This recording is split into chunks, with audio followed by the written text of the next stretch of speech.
यो ग्याङै छ यिनीहरूको 10-12 जनाको। हिँड्दै हिँड्दै यता बाटोमा हिँड्या जस्तै नाटक गरिराखन्। हिजो आइन पुरै प्लानिङ गरेछन्। हिजो आएर मजाले यहाँ मान्छे हुन्छन् कि हुन्नन्, कति बेला हुन्छन्, बाहिर गए हुन्छन् कि के हुन्छन्, यसो हेरिन कहाँ पैसा राख्छन्, सब हिजो तह गरेछन् होइन।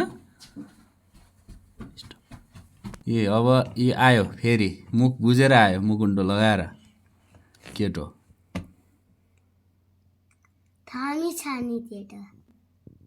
यी केटो मुकुन्डो लगाएर आयो, यी वरपर गरिराख। त्यहाँ बाहिरको एक घरका मान्छेहरू निस्किया बेला फेरि आफ्नै नर्मल तरिकाले हिँड्या जस्तो गर्छ।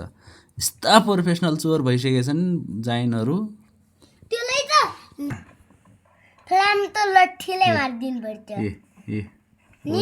कस्तो गर्छ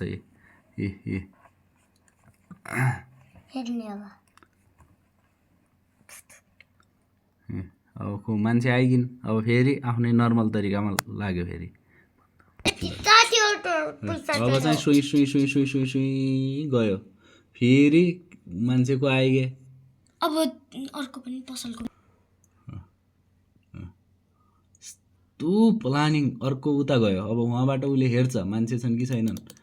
ल अब यिनी यहाँबाट फेरि बाहिर भाग्यो फेरि तर अहिले पैसा चाहिँ चोर्या छैन। मजाले एउटा यहाँ बसिरहेछ, अब अर्कालाई पठायो। एउटा यहाँ सिआइडी बसिरह, नर्मल तरिकाले बसिरहन्, नर्मल जस्तो गरिरहन्।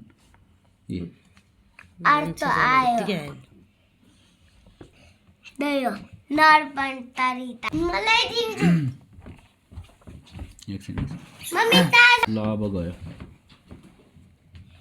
ल अब चाहिँ फाइनल तरिकाले गयो।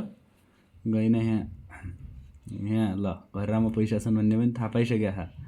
घरमा पैसा ट्याक्क निकाल्यो अनि गोजीमा हाल्यो अनि केटो सर्लक्क फुत्लुक्क यता गयो।